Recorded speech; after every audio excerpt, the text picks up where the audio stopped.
امام جو ہیں وہ مشکل میں، لوگ مشکلات میں ہیں دنیا، ان کی نجات کے لیے بھی امام کام کرتے ہیں.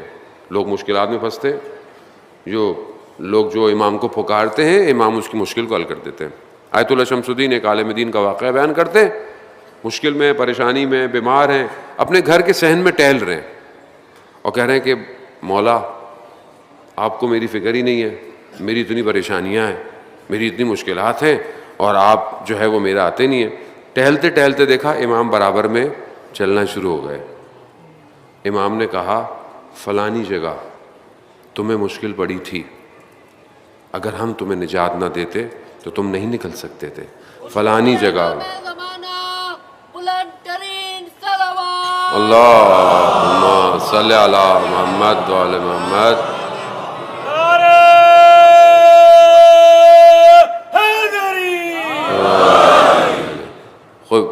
امام فرماتے ہیں فلانی جگہ ہم نے تمہاری مدد نہیں کی ہوتی، فلانی جگہ تم اس مشکل میں گرفتار تھے، فلانی جگہ اس مشکل میں، کس نے تمہاری مدد کی؟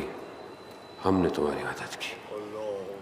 یعنی امام غیبت میں رہتے ہوئے بہت لوگوں کی مشکلات، اور ضروری نہیں ہے کہ ہر وقت امام خود آئے، امام کسی کو بھی بھیج دیتے ہیں. امام آپ کو بھیج سکتے ہیں، امام کسی کو بھی بھیج سکتے ہیں، آپ متصل ہونے والی بات ہے. آیت اللہ حائری جنہوں نے حوزہ علمیہ کم بنایا، ان کے انتقال کے بعد دوسرے عالم دین کچھ عرصے کے لیے حوزے کے مینجمنٹ ان کے پاس تھی.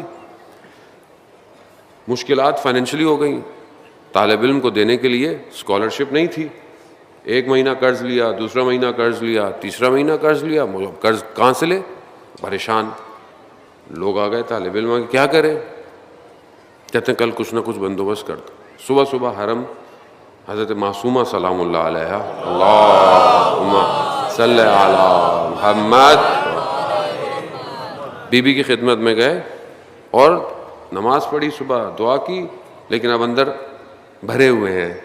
بی بی سے تھوڑا سا کہ یہ کیا ہے آپ کے سامنے، مجھ سے نہیں دیکھا جاتا ان کی حالت، اگر آپ خود کچھ کر سکتی ہیں تو کریں، نہیں تو اپنے بھائی سے کہیں، نہیں تو اپنے جد سے کہیں کہ کریں کچھ ان کے لیے. یہ کہہ کے لیکن تھوڑے سے ناراضگی میں باہر آ گئے. اب گھر گئے، تاکیبات بھی نہیں پڑھی جا رہی، قرآن تھوڑا پڑھا ٹھنڈا، لیکن اب اندر کیونکہ غصے میں ہیں تو طبیعت ایسے میں اچانک سے جو خادم تھا اس نے دروازہ کھٹکھٹایا. کہا کون؟ کہا ایک شخص ہے جی، ٹوپی پہنا ہوا ہے، بیگ ویگ لیے ہوئے، کہتا مجھے فوراً ملنا ہے. حالانکہ میری ہمت نہیں تھی، میں نے کہا چلو اچھا آنے تو کیا ہے. آیا اور ایک دم کہتا ہے کہ میں گزر رہا تھا بس پہ یہاں سے، تو گنبد پہ نظر پڑی حرم کے، تو میں نے کہا زندگی موت کا پتہ نہیں ہے، میں نے خمس کبھی دیا ہی نہیں، تو میں نے کہا حساب کتاب کر دوں، پتہ نہیں مر جاؤں. تو میں نے گاڑی والے کو بولا تم تھوڑی دیر رکو، یہ زیارت کر لیں، مجھے تھوڑی دیر ٹائم دو. تو کہتے ہیں اس سے جب وقت پوچھا کہ جب اس نے گاڑی موڑی ہے، کہا وہی وقت تھا جب یہ زری سے گفتگو کر رہے تھے. خوب یہ فوراً، کیوں؟ نظام ان کا ہے، کائنات ان کی ہے، آپ ان سے کنیکٹ ہوں یہ کسی کو بھی بھیج دیتے ہیں، سسٹم انہی کا ہے. ہم ضعیف ہیں، ہم کمزور ہیں. آپ کسی بھی جگہ مشکل میں پھنسے، آپ کہیں یا ابا صالح ادرکنی، اے میرے امام، یا صاحب العصر والزمان ادرکنی، کیوں نہیں آئیں گے؟ کیوں نہیں مشکل حل ہوگی آپ کی؟ اور اگر کوئی مصلحت ہو تو وہ خدا کی الگ بات ہے، لیکن ان کی طرف سے کمی نہیں ہے. کمی پکارنے میں ہے، کمی رابطے میں ہے. ہمارا وہی حال ہے، جب ہماری دعائیں منتیں پوری ہو جاتی ہیں اس کے بعد پھر ہم وہی اپنی زندگی شروع کر دیتے ہیں، بھول جاتے ہیں، اور یہاں گڑ گڑاتے ہیں خدا اولاد دے دے، خدا یہ دے دے. اولاد آ گئی تو تربیت بھول جاتے ہیں.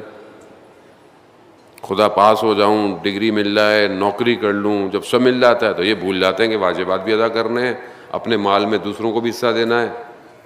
کیوں؟ کیونکہ بہرحال ہم دنیا مادے میں پھنسے ہوئے ہیں. تو دوسری چیز کہ امام دستگیری کرتے ہیں، پکڑتے ہیں. تیسری چیز کہ وہ جو شب قدر میں ساری معاملات اترتے ہیں وہ امام کے پاس اترتے ہیں، چاہے امام غیبت میں ہوں چاہے امام کچھ ہوں. جو سارے سال کے جو معاملات ہیں وہ شب قدر میں وہ کسی اور پر نہیں آتے. تنزل الملائکۃ والروح، تنزل کس کے اوپر آ رہے ہیں؟ ملائکہ کس کے اوپر آ رہے ہیں؟ کہاں لے کر آ رہے ہیں؟ میرے آپ کے اوپر آتے ہیں؟ کسی جگہ پہ آتے ہیں؟ نہیں. اور ایسا نہیں ہے کہ یہ سورہ قدر جو ہے وہ صرف رسول کے زمانے کی ہے، نہیں، یہ کنٹینیوشن ہے، یہ کنٹینیو ہے. ہر دور میں جو حجت خدا ہوتا ہے، خدا اس اصلی جو قرآن کے اسرار ہیں لوح محفوظ پہ، ہر سال اس میں سے کچھ نہ کچھ اتارتا ہے. رزق، روزی، زندگی، موت، مسافرت، حج، یہ سب اس رات کو اترتا ہے. کس کے اوپر آتا ہے؟ امام. جب تک امام اس پر اپنا امضا سائن نہ کرے سب کی فائلیں آگے نہیں جاتی. یہ ہے غیبت میں امام کا جو کام ہے انسانیت اور بشریت کے لیے.